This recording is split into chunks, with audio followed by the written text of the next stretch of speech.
Hello दोस्तों, मैं नितेश कुमार मुदगल आपका एक बार फिर से CMI में स्वागत करता हूं।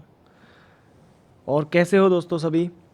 आशा करता हूं कि आप सभी अपनी तैयारी में लग गए होंगे, क्योंकि रीट का सिलेबस आ चुका है। मैंने वीडियो डाली थी, आप सभी ने देखी है कि रीट का जो सिलेबस है जो पहले था वही रहेगा, उसके अंदर कोई चेंज नहीं है।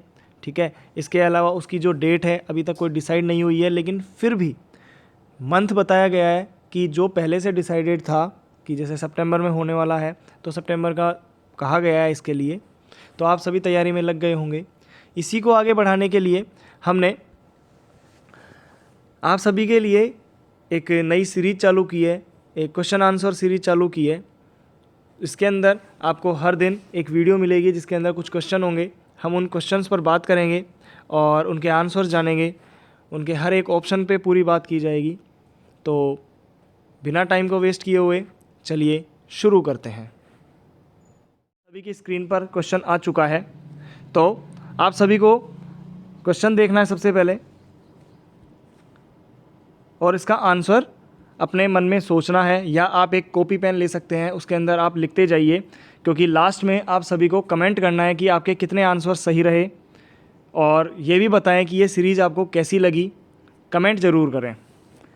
तो पढ़ते हैं कि किस मनोवैज्ञानिक ने शिक्षा को त्रिध्रुवीय या त्रिस्तरीय कहा था। तो किस वैज्ञानिक ने शिक्षा को त्रिध्रुवीय या त्रिस्तरीय कहा था। तो आपका आंसर क्या होगा। इसका आंसर होगा जॉन ड्यूवी। जॉन ड्यूवी, इनको जॉन ड्यूवी या कई बुक में इनको डीवी भी लिखा हुआ है, जॉन डीवी। ठीक है, तो कंफ्यूज ना हो। तो जॉन डीवी ऐसे थे जिन्होंने शिक्षा को त्रिस्तरीय कहा था। अब देखो, एक बार इसको समझने का प्रयास करते हैं। त्रिस्तरीय में इन्होंने, जॉन डीवी ने बताया कि शिक्षा के 3 स्तर होते हैं। कौन कौन से। एक होता है शिक्षार्थी, एक होता है शिक्षक, और एक होता है इसका पाठ्यक्रम। 3 स्तर बताए थे। कौन कौन से। एक शिक्षार्थी, एक शिक्षक और पाठ्यक्रम। और इन्होंने, जॉन डीवी ने, जो शिक्षार्थी था इसको सबसे शीर्ष पर रखा था, यानी शिक्षार्थी को सबसे मेन माना। शिक्षा के 3 स्तर बताए थे, शिक्षक, शिक्षार्थी और पाठ्यक्रम। याद रखना इस बात को। अब दूसरे बात करते हैं कि जॉन एडम्स, इस एडम्स ने शिक्षा को द्विध्रुवीय बताया था। 2 ध्रुव होते हैं, और 2 ध्रुव में कौन कौन आते हैं। एक तो होता है शिक्षक और एक होता है शिक्षार्थी, दोनों। यानी कि इन्होंने बताया कि शिक्षा के 2 ध्रुव होते हैं, शिक्षक और शिक्षार्थी। जॉन डीवी ने जो बताया वो बताए 3, शिक्षक, शिक्षार्थी और पाठ्यक्रम। अब इसको याद कैसे रखना है। देखो, कन्फ्यूज़न आपका, क्योंकि पेपर में कन्फ्यूज़न होता है। अगर उसने पेपर में पूछा कि त्रिध्रुवीय किसने कहा, अब आपको ये तो पता है कि एडम्स या ड्यूवी में से एक है, लेकिन बिल्कुल आपको फाइनल नहीं हो पाता है। तो इसके लिए आपको करना क्या है, इसको याद ऐसे रखना कि देखो, द्विध्रुवीय 2 ध्रुव हैं पहले बताया, यानी कि ए, और 3 ध्रुवीय बाद की बात है, ये बताया किसने, डी ने। यानी ए पहले आता है तो उसने कम बताया, डी ज़्यादा बाद में आता है तो उसने ज़्यादा स्तर बताए। बस इतना सा याद रखोगे, कन्फ्यूज़न दूर हो जाएगा। नेक्स्ट क्वेश्चन,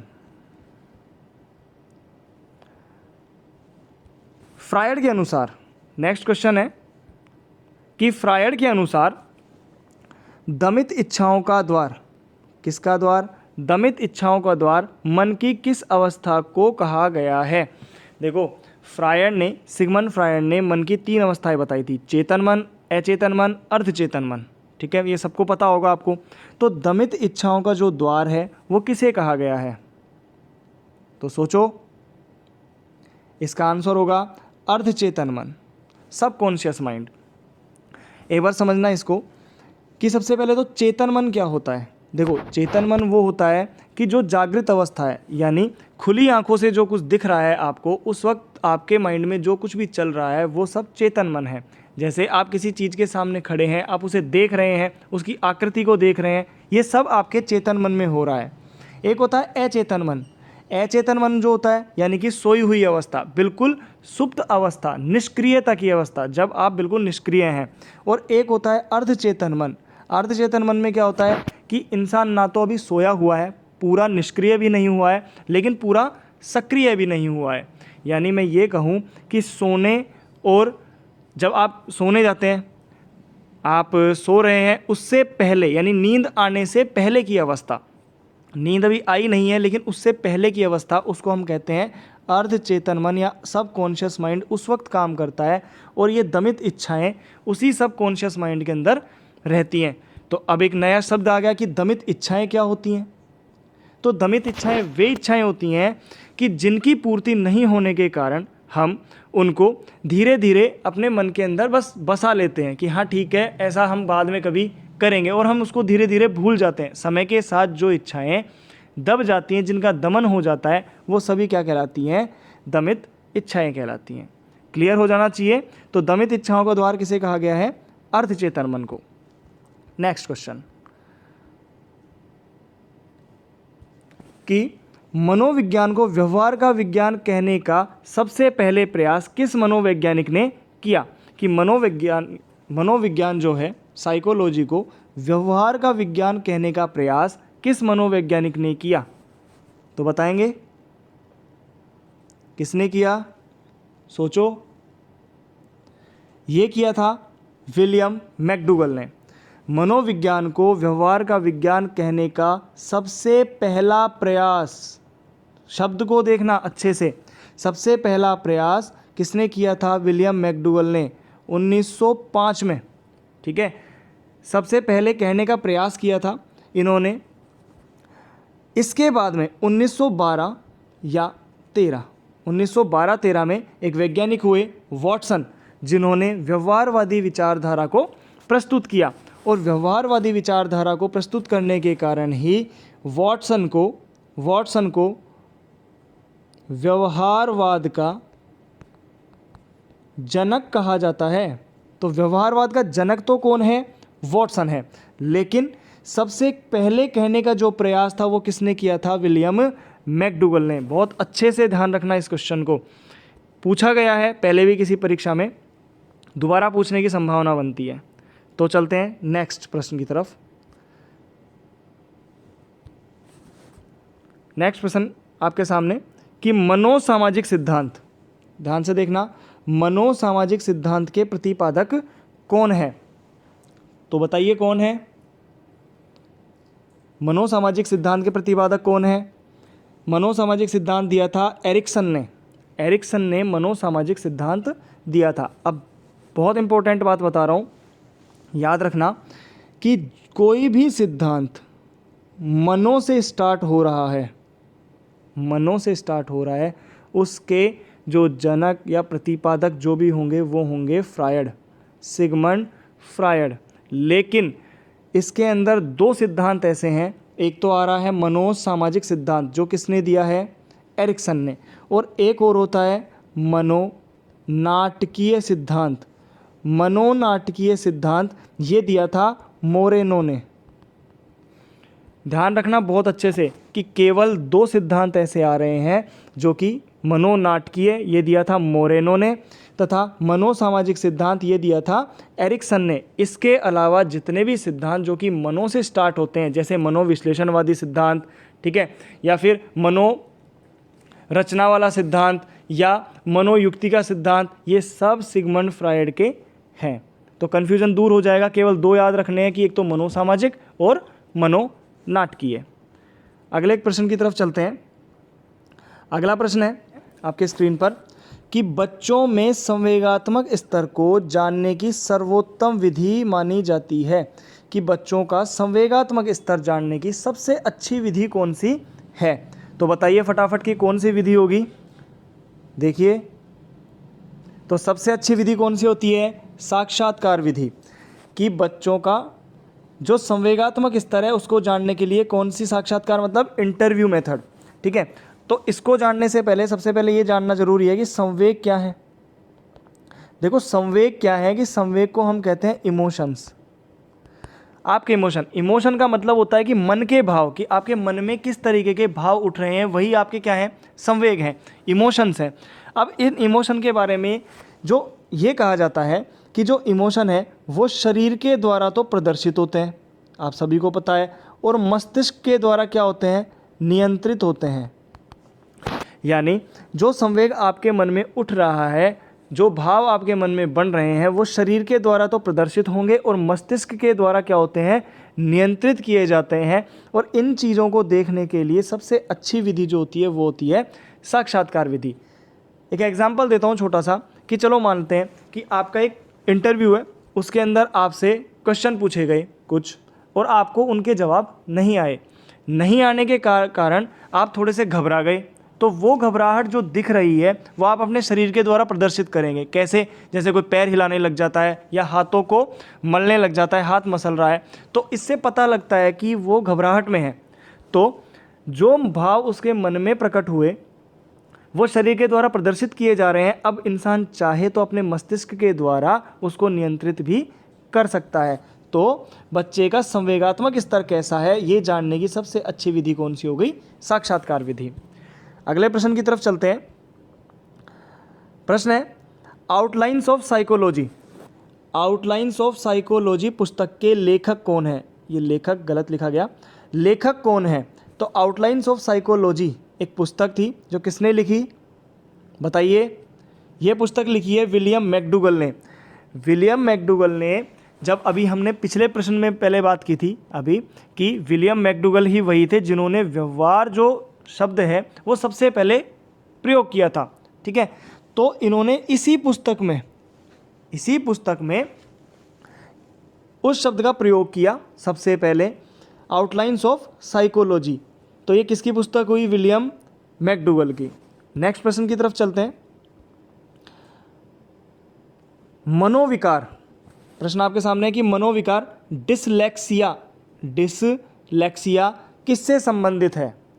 बताएंगे एक बार कि डिसलेक्सिया किससे संबंधित है? डिसलेक्सिया है पठन से संबंधित, पढ़ने में, कि अगर किसी बच्चे को या किसी भी इंसान को पढ़ने में दिक्कत आती है किसी चीज़ को, तो उस विकार को हम क्या कहते हैं? डिसलेक्सिया। इसी तरीके से अगर हम इनकी बात करें कि गणितीय गणनाओं संबंधित अगर कोई मनोविकार है तो उसको हम क्या बोलते हैं? डिसकैलकुलेसिया। ये कहते हैं गणितीय व्यवहार संबंधित या गणितीय जो गणनाएं होंगी उनसे संबंधित अगर मनोविकार है तो डिसकैलकुलेसिया। लिखने संबंधित होगी तो उसको हम कहते हैं डिसग्राफिया।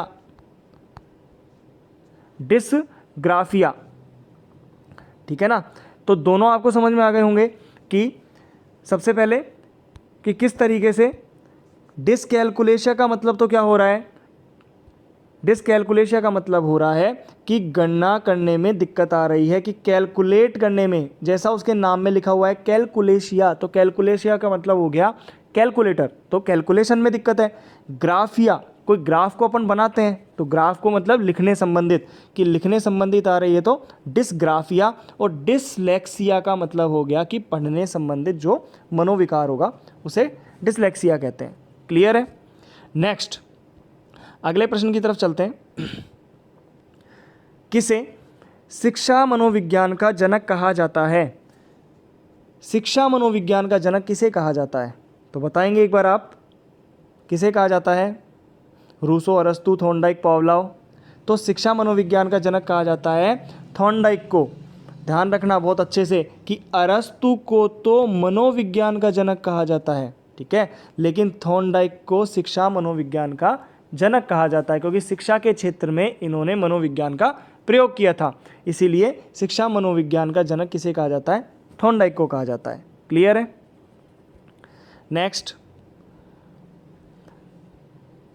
एक परिभाषा है कि मनोविज्ञान का अतीत बहुत लंबा है लेकिन इतिहास बहुत छोटा है। ये कथन किसका है कि मनोविज्ञान का अतीत तो बहुत लंबा है लेकिन इतिहास इसका बहुत ही छोटा है? किसका कथन है ये? ये कथन है एबिंगहास का।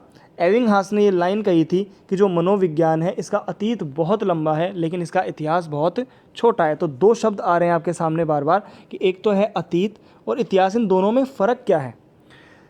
तो फ़र्क बताते हैं कि अतीत का मतलब होता है, भाई ये भी पुरानी बातें हो गई जो भूतकाल में घटित हो चुका, इतिहास भी भूतकाल वाला है, लेकिन जो केवल लोगों द्वारा कहा गया है, मौखिक है, वो सब अतीत में आ रहा है। लेकिन जो प्रमाणों द्वारा जिसका प्रमाण मिला है, जिसको लिखित किया गया है, वो सब किस में आ रहा है? इतिहास में आ रहा है। तो यही है कि मनोविज्ञान का जो अतीत है वो बहुत लंबा है और इतिहास बहुत छोटा है। ये कहा था एबिंगहास ने। इसके बारे में हम जब इसकी डिटेल्ड क्लास लेंगे, पूरी बड़ी क्लास होगी जब इसकी, बहुत अच्छे से समझाएंगे इस चीज़ को कि क्या कहा है, कैसे अतीत क्यों लंबा है, इतिहास क्यों छोटा है, ये सारी बातें आपको वहाँ बताई जाएंगी। तो इस तरीके से आपके लिए एक ये नई सीरीज चालू की गई है। आज ये छोटा सा रहा है, आगे से इसके क्वेश्चन की जो संख्या है वो बढ़ाई जाएगी, ठीक है ना। धीरे धीरे क्वेश्चन बढ़ते जाएंगे। आज 9 ही थे, आगे जाके 15 होंगे, 20 होंगे। और जैसा कि कल संडे है तो कल आपके लिए 40 क्वेश्चन का एक टेस्ट पेपर होगा, जिसके अंदर विज्ञान के क्वेश्चन भी होंगे, जीके के क्वेश्चन भी होंगे और इसी तरीके से साइको के क्वेश्चन भी होंगे। तो कल आपको एक वीडियो मिलेगी जिसके अंदर इस तरीके से क्वेश्चन होंगे। अब अगली वीडियो मिलेंगे, उससे पहले आपके लिए एक छोटा सा क्वेश्चन, ध्यान से सुनना और इसका आंसर आप कमेंट में देना। छोटा सा क्वेश्चन है कि परामनोविज्ञान क्या है? इसका जवाब आपको कमेंट में देना है कि परामनोविज्ञान क्या है। नेक्स्ट वीडियो में हम इसका जवाब देते हैं।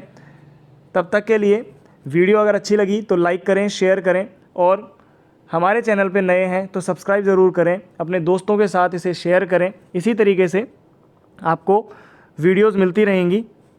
तब तक के लिए गुड लक एंड जय हिंद, जय भारत।